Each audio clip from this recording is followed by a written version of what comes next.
I want to tell you a story, and hopefully by the end of that story, you would have grasped the 4 key principles of lifestyle design and setting and achieving goals. If she didn't have a process, she would surely have died. Scheherazade had just gotten married to the Sultan of a rich and powerful kingdom. Unfortunately, this wasn't any ordinary Sultan. He was a bit of a nutcase, so to speak. But essentially, he had been betrayed by his beloved wife. And because of this, he was very distrustful and vengeful towards women. So he came up with this ridiculous scheme, which would involve taking a new bride each day, spending one night with her, and then executing her the very next day so that she would have no chance to cheat on him. Now, Scheherazade was no ordinary woman. She actually volunteered to be married, to become a bride of the Sultan, because she actually wanted to bring his tyranny to an end and to restore peace back to the kingdom. On the night of the wedding banquet, Scheherazade's sister asked Scheherazade to tell them all a story, knowing full well that Scheherazade is a master storyteller. So Scheherazade starts to tell a story. It's so captivating and engaging that the Sultan is at the edge of his seat. And as dawn approaches, Scheherazade had finished one story but had started another, and she was only halfway through. The Sultan was very eager to find out what's going to happen next. So, contrary to normal protocol, he allows Scheherazade to live one more night so that she could finish her story. This pattern continued for another 1001 nights. In Scheherazade's story, we have the 4 key elements of lifestyle design and goal setting. So let me break it down. The first element is that Scheherazade had a compelling vision. She wanted to bring the Sultan's tyranny to an end and to restore peace to the kingdom. The second element is that she had a specific goal, and her goal was to basically survive and, live another day to tell another story. The third element is that she had a specific process. Her process was to tell engaging and captivating stories so that the Sultan would be, really wanting to find out what happens next and not kill her. The fourth element, no doubt, I can only guess at this, but she would have no doubt been monitoring the Sultan's responses, making sure that he is engaged and making sure that he's enjoying the stories. I have no doubt as well that she would have been very flexible in her approach to make sure that the stories that she's telling are in fact engaging and enjoyable for the Sultan. Hi friends, welcome back to Finding Stardust. On this channel, we empower INFJs, empaths, and highly sensitive people to build a life that they truly love. My name is Sang, and I'm going to go through the 4 steps with you when it comes to lifestyle design and goal setting. Now let's talk about the first step, which is to build a compelling vision. And I want to tell you about my own experience.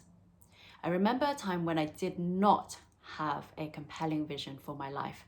And I have to say, friends, that was one of the most difficult, painful periods of my life. I felt so lost, like my life had no meaning. I didn't know what my life purpose was, and so I felt like I was just drifting along.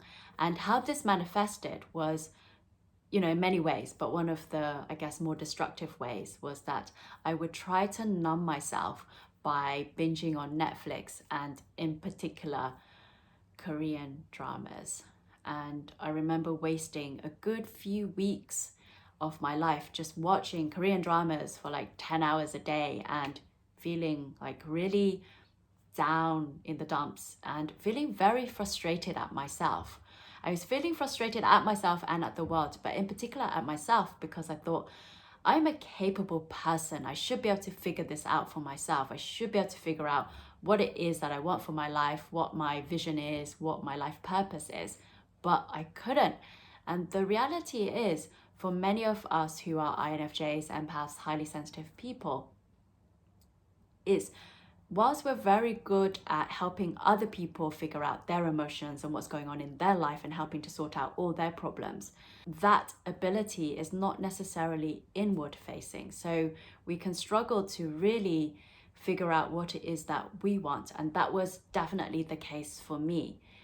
And yeah, despite being a personal development junkie, I just couldn't figure it out. I was inside of the jam jar and I couldn't see the label. I couldn't read the label because obviously you can't if you're inside the jam jar.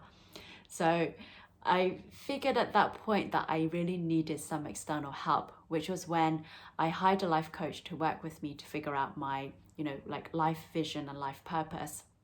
And that was honestly one of the best things that I did, because I think if I hadn't done that, I would have gotten more and more like depressed and would have still struggled to figure out what it is that I wanted in my life. But because I did that, it was a very healing and transformative process for me. And I finally figured out what my life purpose was. Now, if you don't have this whole like existential crisis, life purpose problem, then what I'm going to share with you will really help in getting you to formulate that life vision. But if you do have sort of the deeper kind of, similar to what I experienced, then I would highly suggest working with someone who has experience and expertise in this area, because it's going to be something that's going to be very helpful for you. And I think just take away the point that it takes courage to ask for help. And if you try to figure it out yourself and you can't, then that is a signal that it is best to consult with somebody else who has experience of helping with this particular situation. You'll recall that Martin Luther King said, "I have a dream." So we want to apply that principle to this compelling life vision. We want something that is inspirational. We want something that's bold. We want something that's exciting. We want something that's going to pull you towards it, right? It's not something that you're going to have to force yourself to work towards. It's going to be something where you're like, oh, that's so juicy. I want to go for it. Here is an easy way to create your life vision. You can use a Pinterest board, which is my personal favorite and preference because it's mobile. You can take it everywhere with you.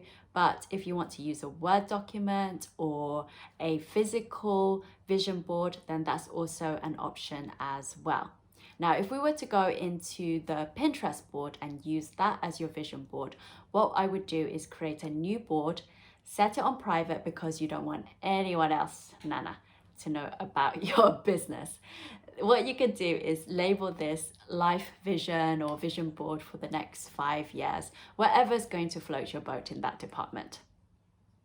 And then what you want to do is choose between 1 to 3 pictures for each of the following categories. So it will be career, business, then you want to think about relationships and friendships, then health and well-being, and also adventure and fun, of course, and finally home and family life. You can also add any other categories that you want, or you can just make up your own categories, but I've just given you the suggestions there. Now, I want you to limit it to no more than, let's say, 1 to 3 images for each of these categories.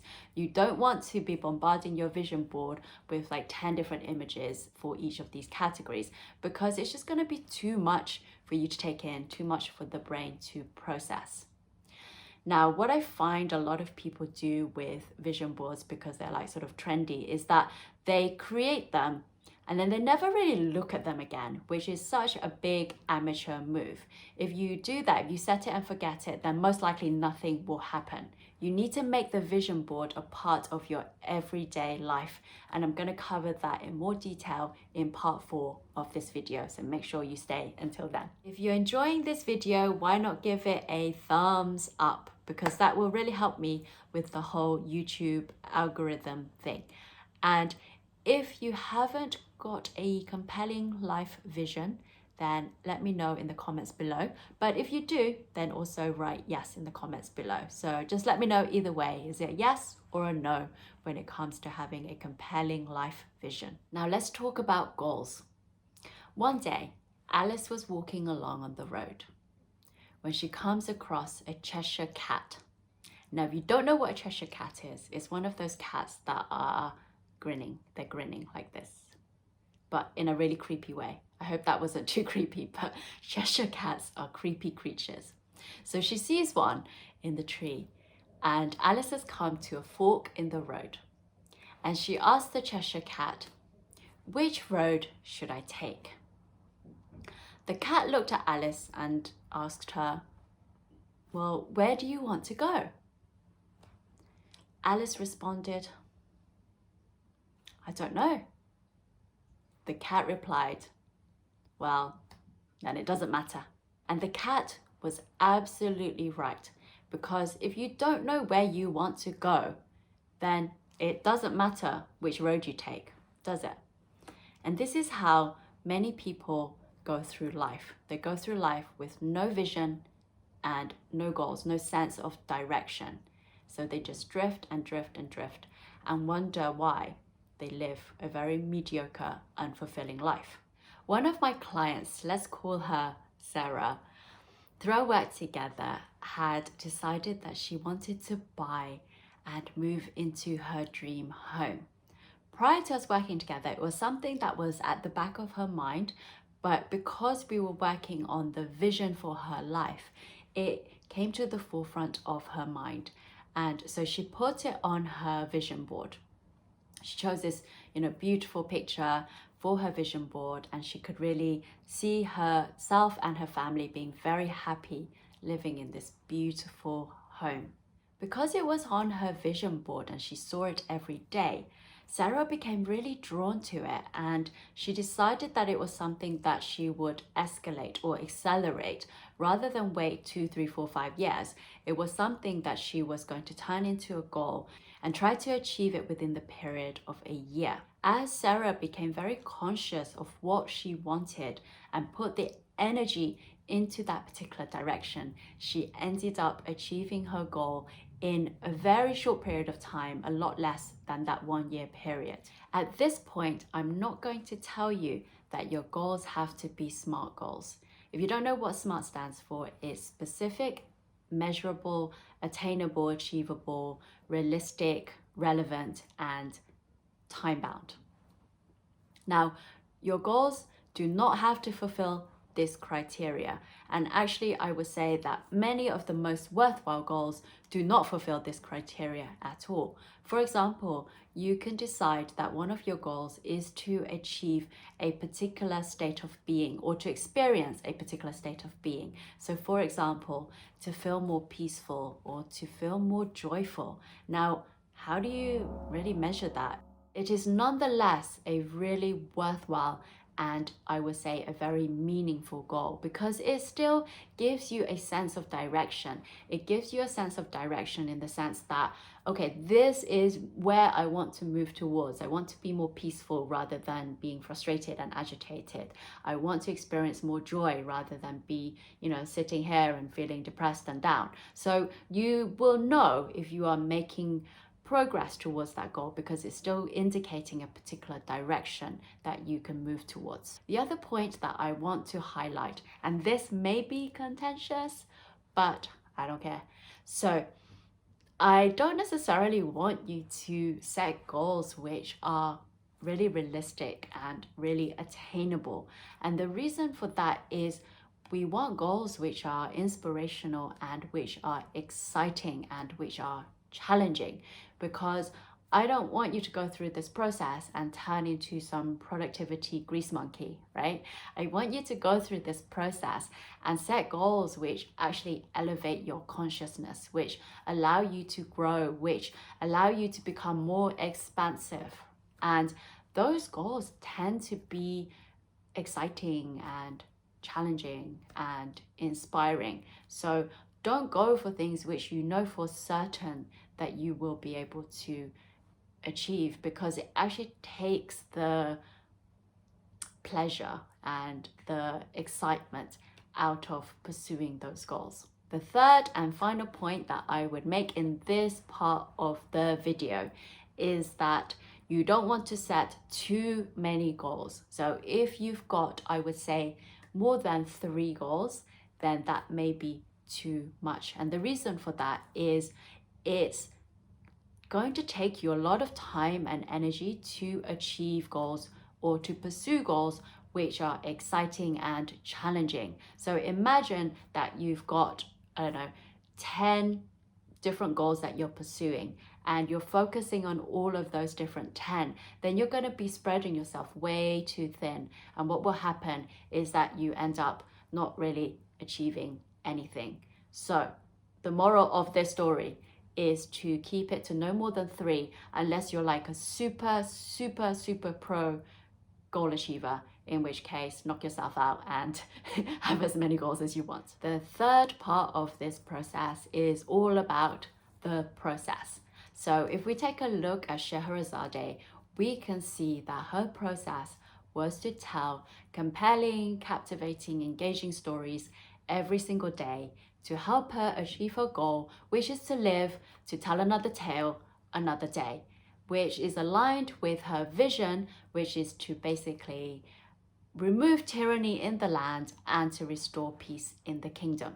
When it comes to your process, it's all about thinking about the specific actions, again, probably 1 to 3 actions, no more than 3, that's going to help you to make progress on your goal. Now, if you take the example of Sarah, her process could be to spend 30 minutes every day focusing on the following areas. Number 1, contacting agents so that she can talk about selling her house and seeing what price that she can get for it, getting different quotes and so on. She can take a look at her finances and see if she needs to bring her accounts up to date, if she needs to think about increasing income, etc. She can contact agents in the locations and the neighborhoods that she's interested in moving to, and also she can have a series of conversations with her husband and her family to make sure that everyone is on board and taking into account their opinions and their suggestions. So that can be her process that will help her to make progress to achieve her goal. Now we come to part 4, which is all about the monitoring process and being flexible about this whole process of lifestyle design and achieving goals.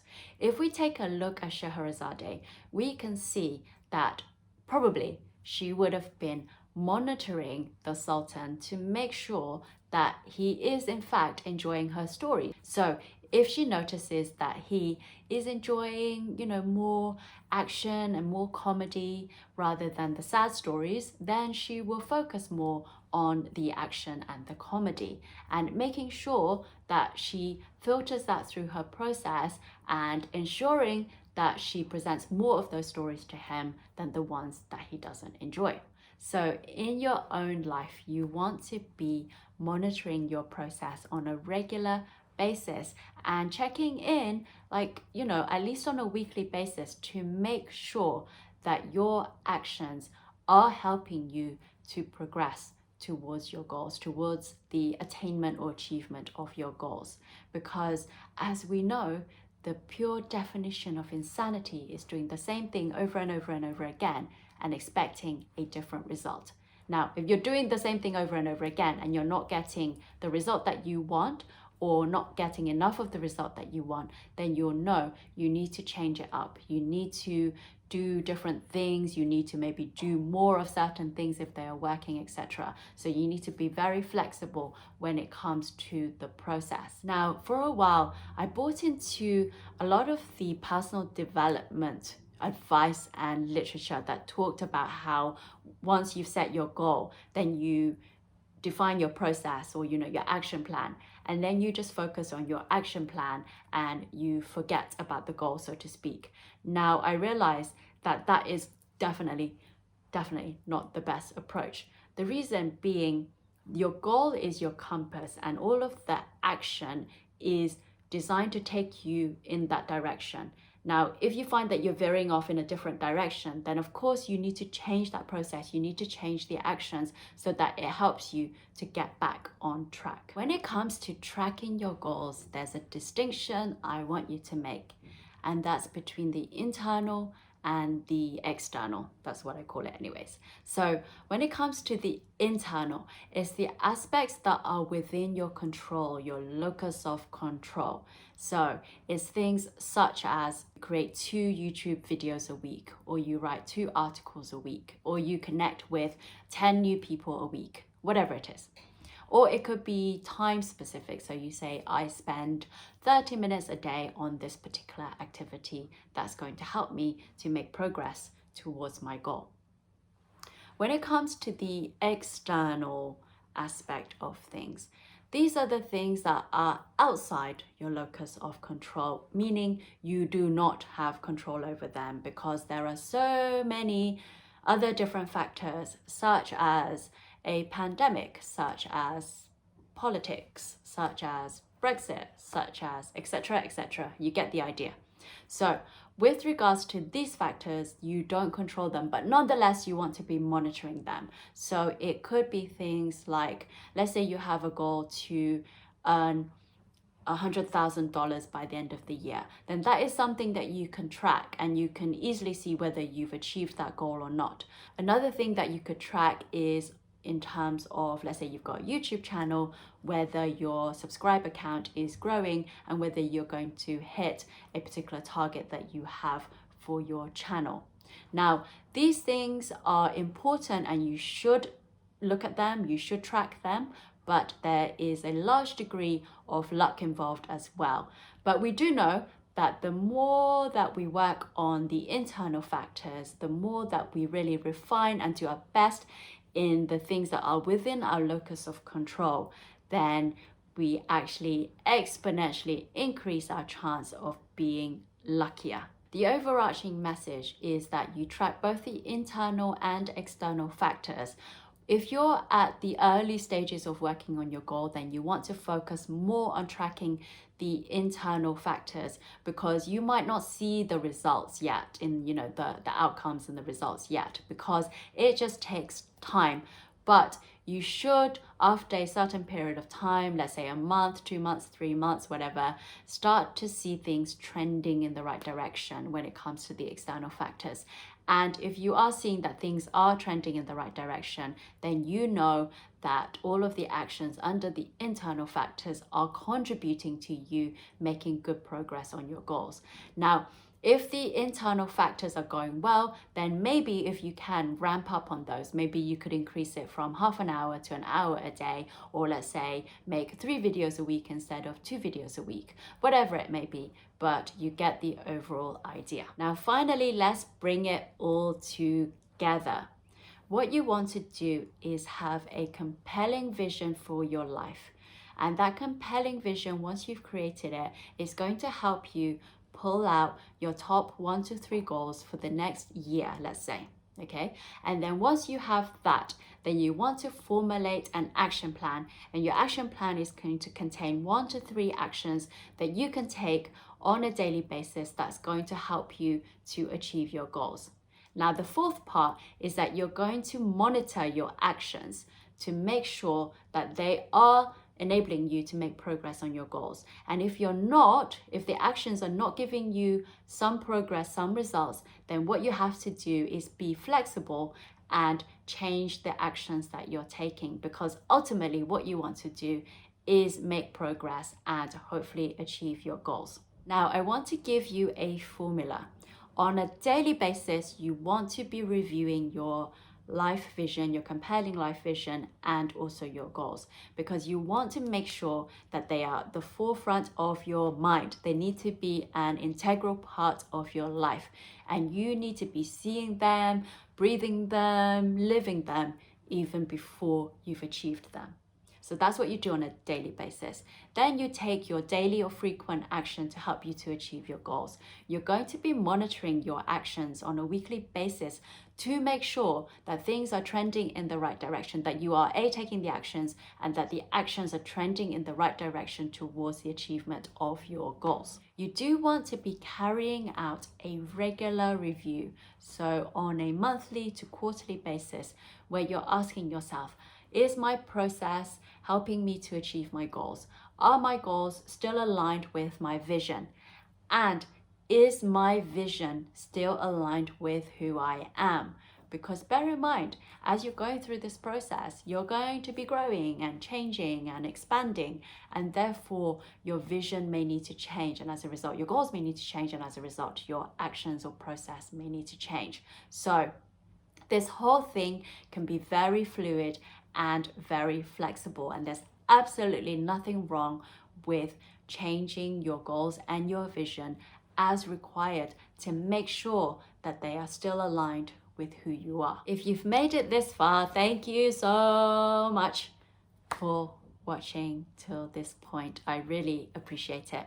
So please let me know, are you going to implement this process? And also, out of this whole process that I've described, what resonated with you the most? What really stood out for you? Because just you thinking about it and putting it in the comment section is going to help you to consolidate everything that you've learned. And I don't want you to be sitting here watching this long video and then tomorrow forgetting it all. So really think about it and let me know in the comments below which bit of this video really resonated with you. Now, I wish you all the best in this process. If you have any questions, do join us in our private Facebook group. I'll leave a link in the description below, and there I will be happy to answer any questions that you may have. You can also share your vision, your goals, your actions, etc. in the private Facebook group, and we will help to keep you accountable.